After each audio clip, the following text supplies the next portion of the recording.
சண்டை ஆரம்பிக்குது. 11வது நாள் சண்டை. 11வது நாள் சண்டை துரியோதனர் சொல்றாரு, இன்று எப்படி ஆகினும் பாண்டவர்கள் ஒருத்தரையாவது நான் சிறைபிடிப்பேன்னு சொல்றாரு. துரோணாச்சாரியாரு பயங்கர சந்தோஷம் துரியோதனனுக்கு. எப்படியாவது இன்னைக்கு நம்ம குரு நமக்கு கொடுத்த வாக்கை காப்பாத்திடுவாருன்னு சண்டை ஆரம்பிக்குது. சண்டை ஆரம்பிச்சு 6 மணி ஆகுது, 6:30 மணி ஆகுது. போற நிறுத்துறதுக்கான சங்கு முழக்கம் கேட்கவே இல்லை. ஏன்னா 2 பக்கம் இருக்கிற தளபதிகள் தான் அதை செய்யணும். ஒன்னு துரோணாச்சாரியார் பண்ணணும், இல்லைன்னா இந்த பக்கம் இருக்கிற திஷ்டத்யுமன் பண்ணணும். துரோணாச்சாரியார் சண்டை நிறுத்துறதுக்கு தயாரா இல்லை. ஏன்னா இன்னைக்கு யாரையாவது ஒருத்தரை நான் சிறைபிடிச்சு போய் கொண்டு போய் கொடுப்பேன்னு சொல்லியிருக்கிறாரா, தலையை நிறுத்துறதுக்கு அவருக்கு இஷ்டம் இல்லை. சண்டையை நிறுத்துறதுக்கு அவருக்கு இஷ்டம் இல்லை. சண்டை நடந்துக்கிட்டு 6 மணி ஆகுது, 6:30 மணி ஆகுது. இப்படி சண்டை போய்கிட்டே இருக்குது. ஒரு தாண்டி போகும்பொழுது அஸ்திரமும் என்ன தப்பெல்லாம் பண்ணக்கூடாதோ எல்லா தப்பும் நடக்குது. அபயம் கேட்டாலும் பரவாயில்ல, மேல இருக்கிறவன் கீழே இருக்கிறவனோட, கீழே இருக்கிறவன் மேல இருக்கிறவனோட எல்லா விதமான மக்களும் சண்டை போட்டுக்கிட்டு இருக்கிறாங்க. இதுக்கு மேல சண்டையே நடக்கவே முடியாதுன்னு திஷ்டத்யுமன் சங்கடத்தை அடிக்கிறான். இதுக்கு மேல சண்டை போட்டா யார் எங்க இருக்கிறாங்கன்னே தெரியல, அந்தி சாஞ்சு போச்சு, வெளிச்சமும் தெரியல, இனி சண்டையை நடத்த முடியாதுன்னு ஒரு 8-9 மணி வாக்குல சண்டையை நிறுத்துறான். சண்டையை நிறுத்தினா துரோணாச்சாரியாருக்கு கஷ்டம். சரி, நம்ம சொன்ன வாக்கு காப்பாற்ற முடியலையே, பரவாயில்ல. அடுத்த நாள் சண்டை நடக்குது. அடுத்த நாள் சண்டை நடக்குது. பீஷ்மர் என்ன சட்ட திட்டங்கள் வகுத்தாரோ அந்த சட்ட திட்டங்கள் உட்பட்டு எதுவுமே நடக்கல. என்ன சட்ட திட்டங்கள் இருந்தோ எல்லாத்துக்கும் நேர்மாறு. அபயம் சொன்னாலும் சண்டை போடுறான், ஆயுதம் இல்லாதவன் கூட சண்டை போடுறான். 13வது நாள் போர்ல அபிமன்யுவ 6 மகாரதர்கள் சேர்ந்து ஆயுதமே இல்லாமல் இருக்கிற போது அடிக்கிறதுக்கு உரிமை கொடுத்ததும் துரோணாச்சாரியார் தலைமையில மட்டும்தான். அதுவும் மறந்துட முடியாது. துரோணாச்சாரியர் ஜெயத்ரதன் இறங்கி வந்து அபிமன்யு கீழே, அவன் தன்னிலை மறந்திருக்கிறவனை தொடக்கூடாதுன்னு சொல்லியிருக்கிறாரு பீஷ்மர். அவன் தன்னிலை மறந்துட்டான், நான் அடிக்க போறேன்னு அடிக்கும் பொழுது ஆச்சாரியார் பார்த்துட்டு பேசாம இருந்துட்டாரு. இவனை கொன்னாதான் வேற வழி, ஏன்னா அவர் வகுத்த பத்மவியத்தை உடைச்சிட்டானா, இவன் செத்தாதான் ஏதாவது நடக்கும், வேற வழி இல்லை, இவன் இருந்தா நம்ம எல்லாரையும் கொன்னுடுவான்னு சொல்லிட்டு அவரும் அமைதியா நிக்கிறாரு. 6 பேர் சேர்ந்து, அந்த 6 மகாரதர்கள் சேர்ந்து அந்த சின்ன பையனை அடிச்ச துரோகமும் அங்கதான் நடக்குது. ஏன்னா தான் என்ன இருக்கணுமோ தன்னுடைய தர்மத்தை மீறி அடுத்தவங்களுடைய தர்மத்தை போனா என்ன நடக்கும்ன்றதுக்கு எடுத்துக்காட்டு. 13வது நாள் போர் இப்படி முடியவும் பாண்டவர்களுக்கு பயங்கர கோபம் வருது. ஏன்னா கௌரவர்கள் தன்னுடைய தன்மையும் தன்னுடைய விதி எல்லாத்தையும் மீறி நடக்கிறாங்களேன்னு கோபம் வருது. 14வது நாள் போர் நடக்கிறது. 14வது நாள் போர் நடக்கும்போது திஷ்டத்யுமன் விதியை மீறான்.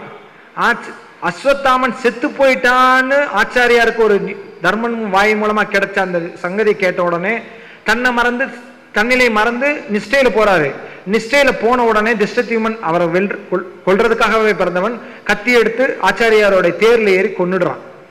சோ அதுவும் ஆச்சாரியார் அங்க படை தளபதியா நிற்கும் போது நடந்ததுதான். 15வது நாள் 14வது நாள் ஆச்சாரியார் இறந்து போறாரு. 15வது நாள் மறுபடியும் கௌரவருடைய சேனைக்கு தளபதி இல்லாம போறது. அப்போ துரியோதனன் நியமிக்கிறான், யாரை நம்ம மறுபடியும் படை தளபதி ஆக்குவது அப்படின்னு. அப்ப துரியோதனன் முடிவெடுக்கிறான், இந்த பாரத போறவே நான் கர்ணனை நினைச்சுதான் நான் சண்டையே நான் தொட்டேன்.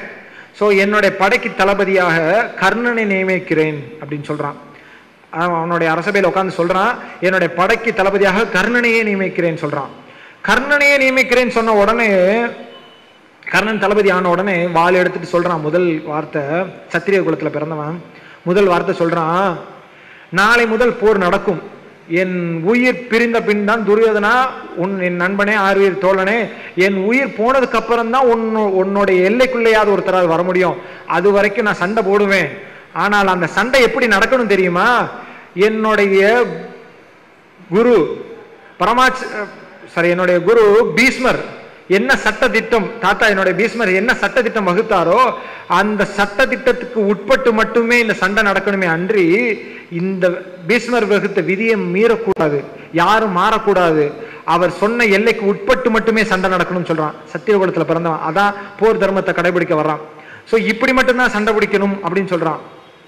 அவன் ஒரு 3 நாள் போர் படையெடுத்துட்டு போற தளபதியா நின்று 3 நாள் சண்டை நடக்கிறது. 3 நாள் சண்டை நடக்கும் பொழுது மறுபடியும் கர்ணனுக்கு தன்னுடைய உயிர் பிரிகிறது. இனி அடுத்து அங்க தளபதியை நியமிக்கிறதுக்கு வேற வழி கிடையாது. 18வது நாள் போர் நடக்கிறது. 18வது நாள் போருக்கு தானே தளபதி, தானே ராஜா, தானே மந்திரி எல்லாம் சொல்லிட்டு துரியோதனனே சண்டைக்கு வர்றான். துரியோதனனே சண்டை வந்துட்டு துரியோதனனே சண்டை போட்டுக்கிட்டு இருக்கிறான். சண்டை போட்டுட்டு இருக்கும்போது 18வது நாள் பீமனுடைய கதையினால அடிபட்டு குத்துயிரும் குலையுருமா கீழே வீழ்ந்து கிடக்கிறான். கீழே வீழ்ந்து கிடக்கிறவனை பார்த்துட்டு அவனுடைய நண்பன் குருவுடைய பையன் அஸ்வத்தாமன் கேட்கிறான், துரியோதனா, மீதம் நான் ஒருவன் இருக்கிறேன், இன்னும் நான் ஒருத்தன் இருக்கிறேன், என்னுடைய அப்பாவை கொன்னவங்கள நான் பழி வாங்கி ஆகணும், உன் கட்டளையாக சொல், எனக்கு ஏதாவது இருந்தா சொல், நான் ஏதாவது பண்ணி இந்த போரை இன்னும் இந்த போர் முடியல, நீ உயிரோடு இருக்க வரையும் இந்த போரை தொடங்கணும் நான் நினைக்கிறேன்னு சொல்றான். துரியோதனன் காலில் இருந்த ரத்தத்தை எடுத்து அஸ்வத்தாமனுக்கு தலையில வச்சுட்டு நெத்தியில வச்சுட்டு சொல்றான், அஸ்வத்தாமா, நீ என்ன வேணா பண்ணு, இனிமேல் என் படைக்கு தளபதி நீ. ஒருவேளை பாண்டவர்களை நீ ஜெயிச்சுட்டா அஸ்தினாபுரத்துக்கு நீ மன்னனாவே இருந்து நாட்டையும் நீயே வச்சுக்கோன்னு சொல்றான். ஆயுதம் ஏந்த கூடாதுன்னு அன்னைக்கு பீஷ்மர் சொல்லிட்டு போனாரு, சத்திரியகுலத்துல பிறந்தவர். ஆனா குருகுலத்துல இருந்த ஆச்சாரியரோட பையன் அந்தி சாஞ்சதுக்கு அப்புறம் எல்லாம் தூங்கிட்டு இருக்கும் போது பாண்டவர்கள் நினைச்சு மற்ற 5 பேர் மேல அஸ்திரம் போட்டுட்டு வர்றான். அதுதாங்க தர்மம் சொல்றது, அதர்மம் சொல்றது.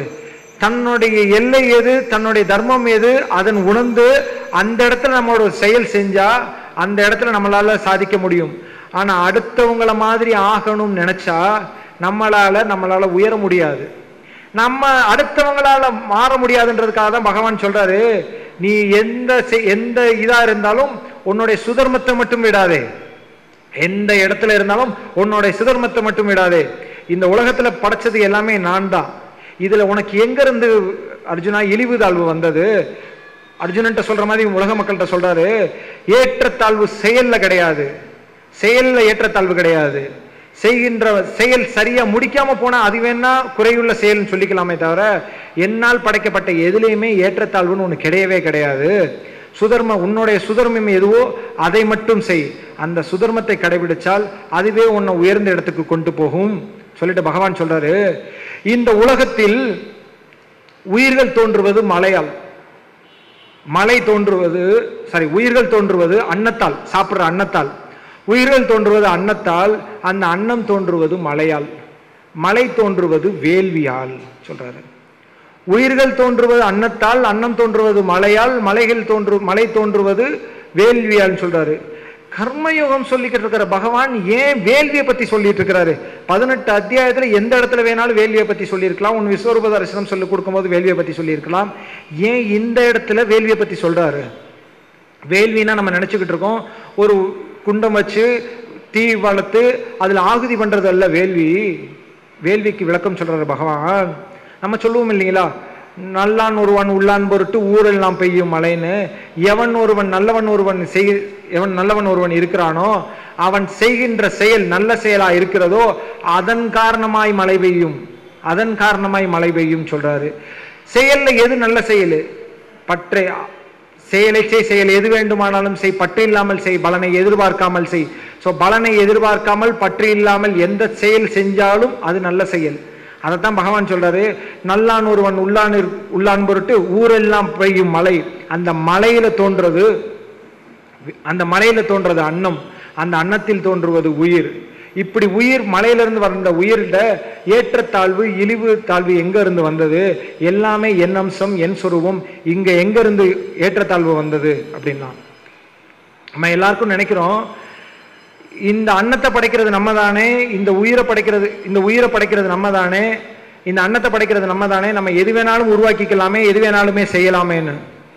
நம்ம எதை வேணாலும் உருவாக்கலாம், எப்படிப்பட்ட அன்னத்தை வேண்டுமானாலும் உருவாக்கலாம், அரிசியை உருவாக்கலாம், கோதுமை உருவாக்கலாம், எந்த விதமான அன்னத்தை உருவாக்கலாம். ஆனால் நாம் உருவாக்கப்பட்ட அன்னத்திலிருந்து நேரடியா ஒரு துளி ரத்தத்தையோ ஒரு துளி சதையையோ இல்ல ஒரு சின்ன எலும்பையோ உருவாக்க முடியாது நம்மளால. அது பகவான் படைச்ச இந்த உடம்பால மட்டும்தான் முடியும். அதான் பகவான் சொன்னாரு, எல்லாமே என் அம்சம். 18ஆம் நூற்றாண்டுக்கு முன்னாடி விஞ்ஞானிகள் சொல்லிக்கிட்டு இருந்தாங்க, எல்லாமே நம்ம கண்டுபிடிச்சிடலாம்னு. எவ்வளவு ஆணவம், எல்லாத்தையுமே நம்ம கண்டுபிடிச்சிடலாம்னு. அன்னைக்கு 21ஆம் நூற்றாண்டுக்கு வந்துட்டோம். ஆனா இப்பதான் விஞ்ஞானிகள் சொல்றாங்க, இன்னும் 20 நூற்றாண்டுகள் கழிச்சாலும் பகவான் படைச்சதுல ஒரு துளிய கூட நம்மளால கண்டுபிடிக்க முடியாதுன்னு.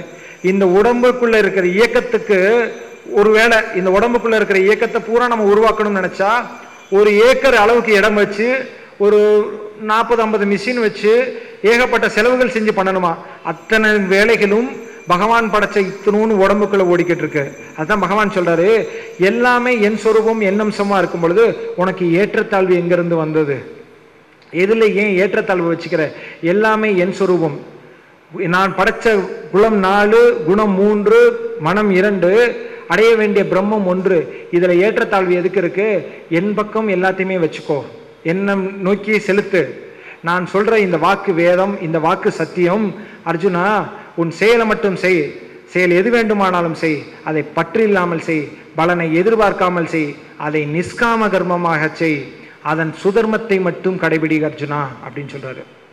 உன்னுடைய சுதர்மத்தை விடாமல் உன்னுடைய செயலை நீ செஞ்சுக்கிட்டே இருந்தானா அதுவே போதும். ஏன் அதுல சுதர்மத்தை அடுத்தவங்களா ஆகணும்னு நீ நினைக்கிற?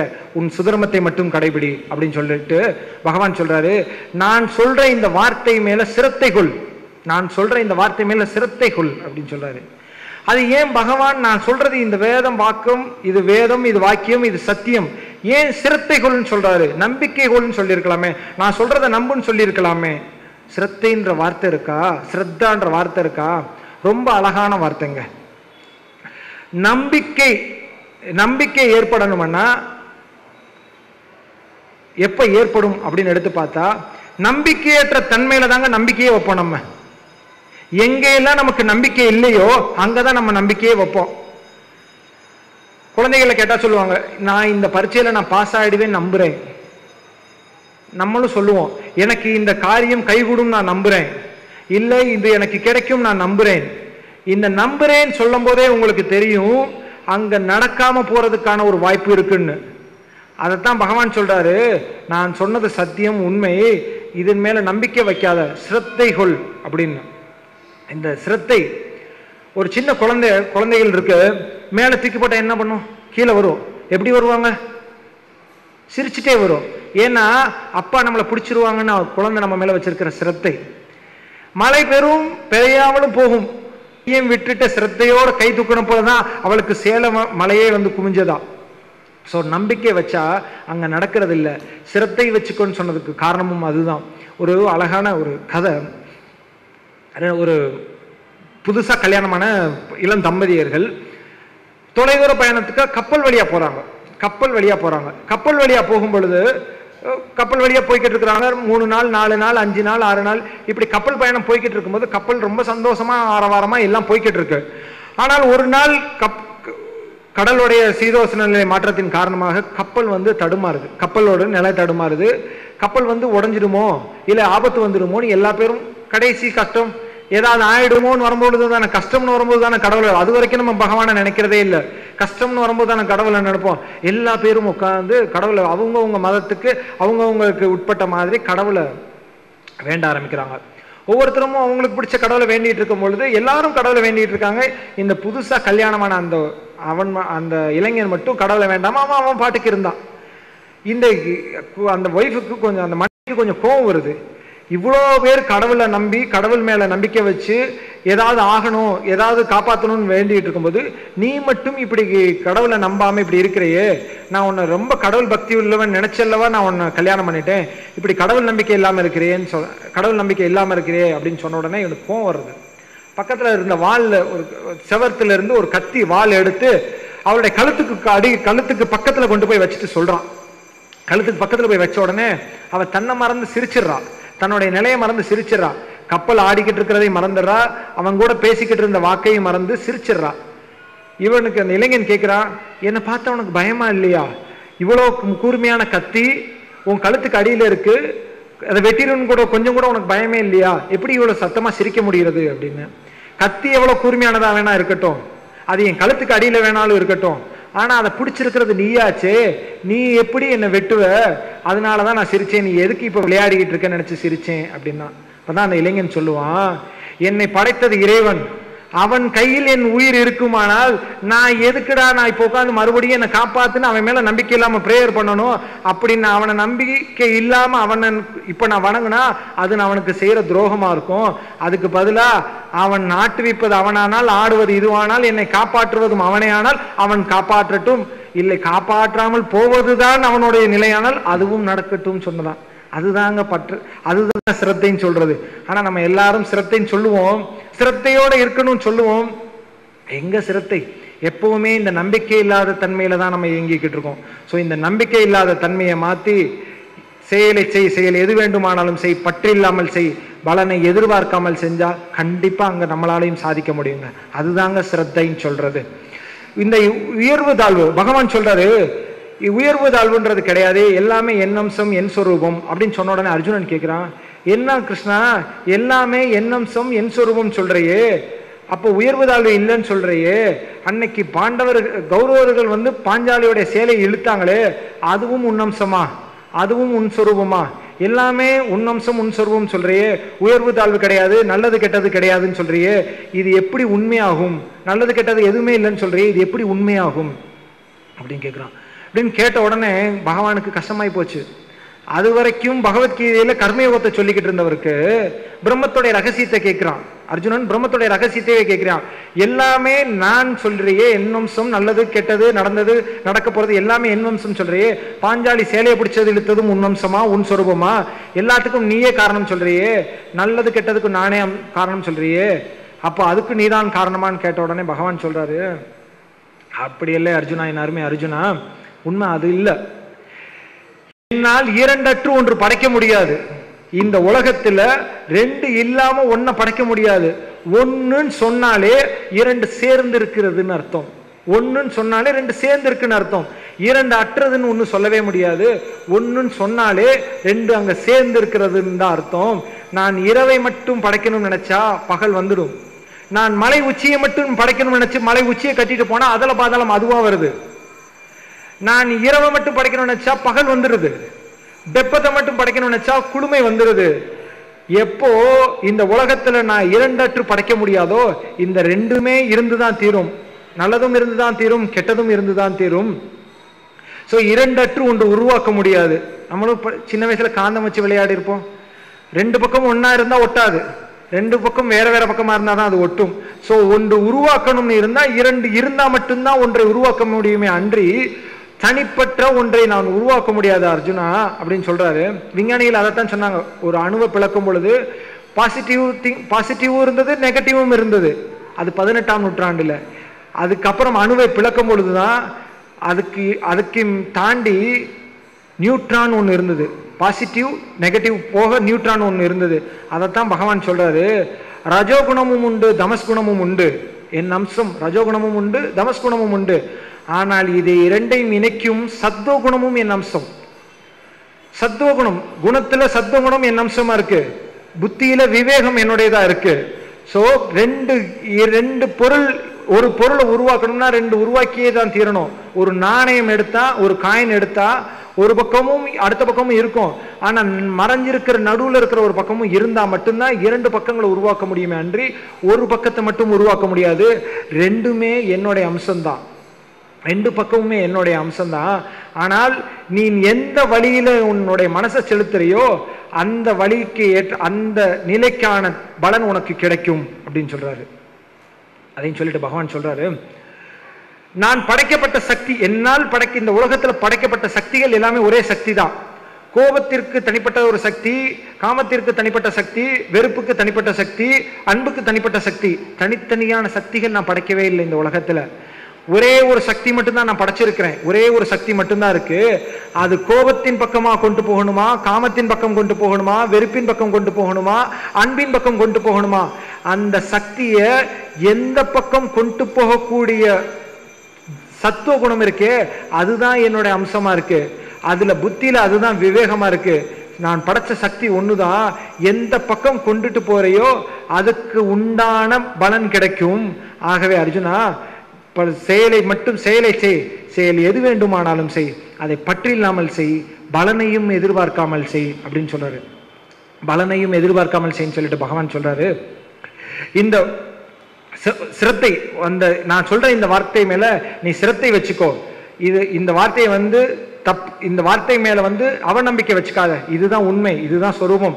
இந்த வார்த்தை மேல நீ சிரத்தை வச்சுட்டு உன்னுடைய செயலை மட்டும் செய், உனக்கு கண்டிப்பா வெற்றி கிடைக்கும் அப்படின்னு சொல்லிட்டு பகவான் சொல்றாரு.